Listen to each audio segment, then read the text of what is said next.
నమస్తే, welcome to Telugu party. ప్రస్తుతం మనతో పాటు ఉన్నారు కాంగ్రెస్ పార్టీ సీనియర్ నాయకురాలు రాహుల్ రెడ్డి గారు ఉన్నారు. నమస్తే.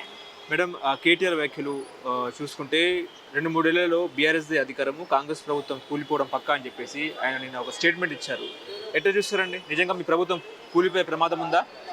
ఫస్ట్ ఆఫ్ ఆల్, ప్రజాస్వామ్యం మీద నమ్మకం ఉన్నోళ్ళు ఎవరు ఆ మాటలు మాట్లాడారు? వాళ్ళు ఇన్ని రోజులు అప్రజాస్వామికంగా ఏ రకంగా పరిపాలన కొనసాగించాలో చూసినాం. అంటే ఈరోజు ప్రజలు ఒక మ్యాండేటర్ ఇచ్చిండ్రు కాంగ్రెస్ పార్టీకి. బీఆర్ఎస్ పార్టీ వద్దు, వాళ్ళ పరిపాలనతో మేము నష్టపోయినాము, కాంగ్రెస్ పార్టీ కావాలని మూకుమ్మడిగా ఈరోజు ఏదైతే తీర్పునిచ్చిందో ఆ తీర్పును గౌరవించకుండా అప్రజాస్వామికంగా అధికారంలోకి రావడం, అడ్డదారిలో రావడం వాళ్ళకి అలవాటైపోయింది. కాంగ్రెస్ పార్టీలో గెలిచిన ఎమ్మెల్యేలను కొనుక్కొని కానీ, ఎంపీలను కొనుక్కోవడం కానీ, ఈ రకంగా చాలా వేసిండ్రు వాళ్ళు. అక్కడ బీజేపీ కానీ ఇక్కడ బీఆర్ఎస్ పార్టీ కానీ రెండు కూడా అప్రజాస్వామికంగా పరిపాలన కొనసాగించినాయి. కాబట్టి వాళ్ళకు ప్రజాస్వామ్యం మీద ఏం మాత్రం గౌరవం లేదు, ప్రజల తీర్పు మీద గౌరవం ఉన్న వాళ్ళు ఎవరు ఆ మాట మాట్లాడారు. కాబట్టి అది దుర్మార్గమైన కామెంట్స్ అంట, దురాలోచన అంట. అంటే అధికారం లేకపోతే మేము ఉండలేము అని చెప్పి ఓ రకంగా వాళ్ళు ప్రజలకు ఒక రకమైన సంకేతాన్ని ఇస్తున్నట్టుగా భావించాలి. అంటే బీజేపీతో కాంగ్రెస్ పార్టీ కుమ్మక్కై బీఆర్ఎస్ ని విచ్ఛిన్నం చేసే కుట్ర చేస్తున్నారని చెప్పేసి బీఆర్ఎస్ నాయకులు చెప్తున్నారు. నిజంగా మీరు బీజేపీతో కుమ్మక్కయ్యారా? అక్కడ రాహుల్ గాంధీ గారు ఎవరితో పోరాడుతున్నాడు? మా నాయకుడు, ముఖ్య నాయకుడు రాహుల్ గాంధీ తెల్లారులేస్తే మోదీ గారిని, అమిత్ షా గారిని, బీజేపీని ప్రతినిత్యం ఆడ భారత్ జోడో యాత్ర కానీ, న్యాయ యాత్ర కానీ ఎవరి మీద చేస్తున్నాడు? ఇక్కడికి వచ్చి ఆ మాటలు మాట్లాడతారా? అసలు మాట్లాడడానికి కొంచెమైనా అర్థం పర్థం అనేది ఉండాలి. అంటే వాళ్ళకు ఏ రకంగా నైనా బట్టగాల్చి మీదేద్దాం, ఏ రకంగానైనా బురద జల్లుదాం, ఏ రకంగానైనా కాంగ్రెస్ పార్టీని తప్పుల దారిలో పట్టిద్దాం అనే రీతిలో ప్రజల మధ్యలో చిత్రీకరించే ప్రయత్నం చేస్తున్నారు. కానీ ప్రజలు చాలా విఘ్నులు. ఈరోజు వాళ్ళకి క్లారిటీగా తెలుసు, బీజేపీ కాంగ్రెస్ పార్టీ అనేటివి బద్ధ శత్రువులు. రెండు సమాంతరంగా వెళ్ళే రైలు పట్టాలు తప్ప ఏ రోజు కలుసుకోవనే విషయాన్ని స్పష్టంగా తెలియాలి. అక్కడ బీజేపీ కానీ ఇక్కడ బీఆర్ఎస్ పార్టీ కానీ రెండు కూడా మాకు రెండు సమాన దూరంలో ఉంటాయి. కాబట్టి ఈ పార్టీతో అంటగాగుతామని ఆ పార్టీ, ఆ పార్టీతో అంటగాగుతామని ఈ పార్టీ, రెండు ఒకదానికొకటి ఏ రకమైన ఆరోపణలు చేస్తున్నాయో చూస్తుంటే నవ్వొస్తుంది. ఇప్పుడు ఢిల్లీలోనేమో రాహుల్ గాంధీ అదానిని దొంగ అంటే, లండన్లోనేమో రేవంత్ రెడ్డి అదానిని దొర అంటున్నారని చెప్పేసి కేటీఆర్ చెప్తున్నారు. ఎట్లా చూస్తారండి? ఎక్కడ అదాన్ని దొర అనలేదు. వాళ్ళు బీజేపీ పార్టీ ఏం చేస్తున్నదంటే, ఏదైతే సెంట్రల్ ఫండ్స్ అంటే కాంగ్రెస్ పార్టీ ఏదైతే ఆస్తులను సంపాదించి పెట్టిందో, ప్రజల కోసం సంపాదించిన పబ్లిక్ సెక్టార్ ఆస్తులను వీళ్ళు మూకుమ్మడిగా బీజేపీ పార్టీ ఆదాని కంపెనీలకు అమ్మింది. రైల్వే స్టేషన్లు కానీ, ఎయిర్పోర్ట్లు కానీ, లేకపోతే ప్రతి ఫ్యాక్టరీ కానీ, అంటే ఒక ప్లాన్ ప్రకారం విచ్ఛిన్నం చేస్తూ వాళ్ళు ప్రభుత్వంలో చేయాల్సిన బాధ్యతలను తప్పించుకొని ప్రైవేటీకరణ చేసే ప్రయత్నంలో ఒకే వ్యక్తికి వ్యాపారం అంటగట్టడాన్ని మేము తప్పుపట్టినాం.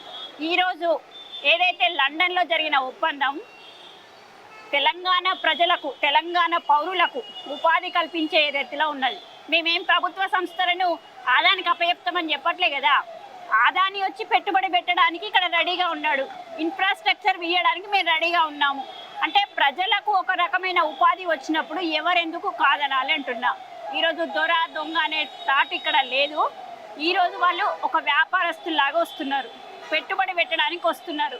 మనకు కావాల్సింది ఎంప్లాయ్మెంట్, కాబట్టి దాన్ని ఓకే చెప్తున్నాం. అంటే తెలంగాణ సంపదను అదానికి దోచిపెడుతున్నారని చెప్పేసి బీఆర్ఎస్ నాయకులు చెప్తున్నారు. నిజమే అంటారా? ఏది ఏది ఏది అమ్మిస్తున్నాం? ఏమన్నా సెక్రటేరియట్ అమ్మి ఆదానికి ఇస్తున్నామా?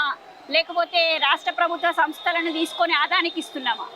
ఆదాని పెట్టుబడి 40,000 కోట్లు తెచ్చి ఇక్కడ పెట్టుబడి పెడతా అంటున్నాడు. దాన్ని ఎందుకు తప్పు పట్టాలి? ఆదాని ఇక్కడ కాకపోతే వేరే దగ్గర పెట్టుకుంటాడు. పెట్టుబడి పెట్టడాన్ని తప్పు పట్టద్దు, ప్రభుత్వ బాధ్యతలను తప్పించుకొని ప్రైవేటీకరణ చేయడాన్ని తప్పు పట్టాలి. కాంగ్రెస్ లో ఇప్పటికే కొట్లాటలు, కొమ్ములాటలు స్టార్ట్ అయినాయి. కాంగ్రెస్ పార్టీ ఏక్నాథ్ షిండే, రేవంత్ రెడ్డి అయిపోతారని చెప్పేసి కేటీఆర్ జోస్యం చెప్తున్నారు. నిజమే అంటారా? వాళ్ళ జోస్యం వాళ్ళకు వర్తిస్తుంది అంటున్నారు. ఈరోజు హరీష్ రావుకు ఒక సిగ్నల్ ఇవ్వమని చెప్పండి, ఆయన ఏక్నాథ్ షిండే అవుతాడు, బీజేపీతో కలిసిపోవడానికి రెడీగా ఉన్నాడు. కాబట్టి కేసీఆర్ కానీ, కేటీఆర్ కానీ, హరీష్ రావు కానీ అంటే వాళ్ళ మీద నుండి దృష్టిని మరల్చి కాంగ్రెస్ పార్టీ వైపు చేసే ప్రయత్నం. మా ముఖ్యమంత్రి గారు, కాంగ్రెస్ పార్టీ ముఖ్యమంత్రి రేవంత్ రెడ్డి గారు ఉన్నప్పుడు ఎందుకు షిండే అవుతాడు అంటున్నా. ఎక్కడ డిస్ప్యూట్స్, ఎక్కడ తగాదాలు బయటపడ్డాయి. ప్రతి ఒక్కరూ కూడా ఐకమత్యంగా కలుస్తున్నారు. ఎక్కడ కూడా లేదు కదా ఇప్పటి వరకు. మీరు చూడండి, గతంలో ముఖ్యమంత్రి గారు కేటీఆర్ గారు ఇద్దరే నిర్ణయాలు తీసుకునే వాళ్ళు, ఏది చేసినా ఇద్దరే చేసుకునే వాళ్ళు. అట్లాంటిది వాళ్ళిద్దరూ తీసుకున్న నిర్ణయాలు కాకుండా ఈరోజు మంత్రివర్గంలో ఉండే ప్రతి ఒక్కరు కూడా సమానంగా అవకాశాలు కల్పిస్తున్నప్పుడు ఎందుకు ఏక్నాథ్ షిండేలు తయారవుతారు? ఎక్కడ డిస్ప్యూట్స్ అనేవి ఉన్నాయనేది ఒకసారి వాళ్ళు చెప్పాల్సిన అవసరం ఉంది ప్రజలకు. ఏది మాట్లాడడం చేతగాక ఈ రకంగా బురద వెళ్తున్నారు. ఇప్పుడు మీ కాంగ్రెస్ పార్టీ హామీలు ఎట్లా ఉన్నాయండి? ఖచ్చితంగా అమలు అవుతుందా? అంటే అట్టడుగు స్థాయి వర్గాల దాకా వెళ్తుందా మీ యొక్క గ్యారంటీలు, 6 గ్యారంటీలు? కాంగ్రెస్ పార్టీ నినాదమే గరీబు హఠావో నినాదం.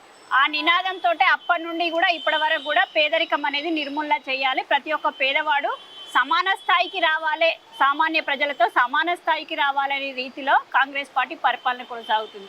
నేను మేనిఫెస్టో కమిటీ మెంబర్గా ఉన్నాను కాబట్టి అలా పెట్టిన ప్రతి అంశాన్ని, అంటే ఇది ఫీజిబిలిటీ ఉంటుందా, వయబిలిటీ ఉంటుందా లేదా అనేది చర్చించిన తర్వాతనే, ఎంత బడ్జెట్ అలొకేషన్ చేస్తే ఇవి పాసిబిలిటీ అవుతాయి అనే విషయాలను చర్చించిన తర్వాతనే కాంగ్రెస్ పార్టీ హామీలు పెట్టింది తప్ప ఏదో దళిత ముఖ్యమంత్రి చేస్తామని చెప్పి గాలికి వదిలేయడం, నిరుద్యోగ భృతి ఇస్తా అని చెప్పి 4 సంవత్సరాల నుండి తప్పించుకొని పోయినట్టు కాదు.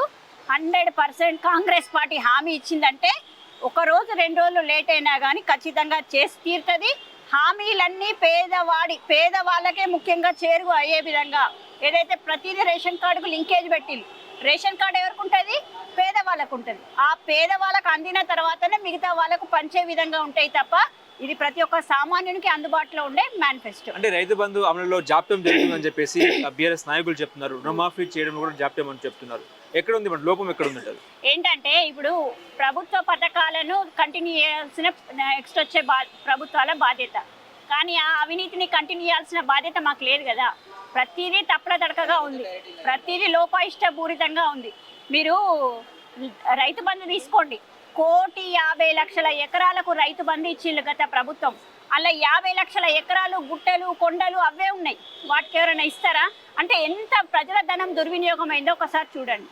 ఈరోజు 1-2 రోజులు లేట్ అయినా కానీ పాత పద్ధతిలోనే ఈ టర్మ్ ఇస్తామని ముఖ్యమంత్రి గారు చెప్పిండ్రు, మంత్రివర్గంలో ప్రతి ఒక్కరు చెప్పిండ్రు, మొన్న వ్యవసాయ శాఖ మంత్రి కూడా చెప్పిండు, కొంతమంది కూడా అకౌంట్లో పడ్డాయి. కాబట్టి దీన్ని ఏదో మసిబూసి మారేడుకాయ చేసే ప్రయత్నం చేయొద్దు. నెక్స్ట్ అసెంబ్లీ సమావేశాలలో ఏ రకంగా ఎక్కడ కట్ ఆఫ్ పెట్టాలి, ఎవరికి రైతు బంధు ఇవ్వాలనేది ప్రతిపక్షాల సలహాలు సూచనలు తీసుకున్న తర్వాతనే ఇస్తామని క్లారిటీగా చెప్తున్నారు.